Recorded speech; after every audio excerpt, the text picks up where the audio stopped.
Genetics helps us understand the biological programming behind all life forms.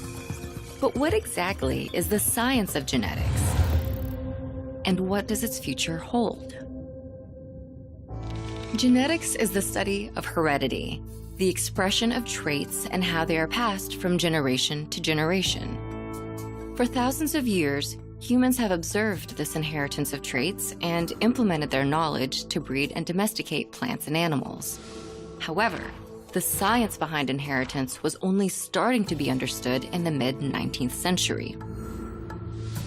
Around 1865, Austrian monk and botanist Gregor Mendel published the results of his hybridization studies of pea plants. In his findings, he noted the role of factors that influence the expression of traits. These factors later became known as genes. Each human has between 20,000 and 25,000 genes.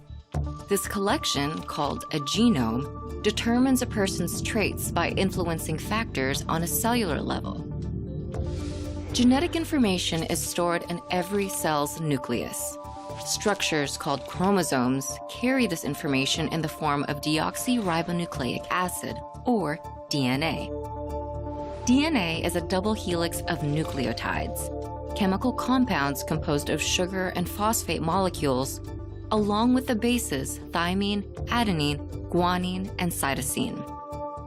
These segments of DNA are what we call genes, and it is within those genes that chemical compounds provide the coding for all information about a person's inherited traits. Human cells contain so much DNA to carry this large amount of information that, if unraveled, the DNA in each cell would be over 6 feet long.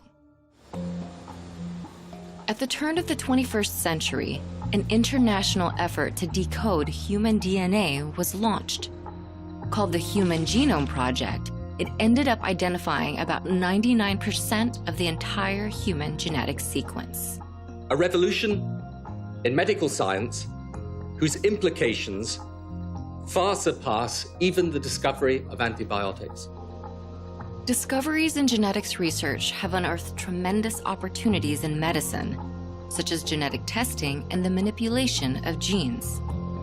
But with these opportunities come risks and ethical questions. And finding the answers to those questions may be the next stage of our understanding of genetics.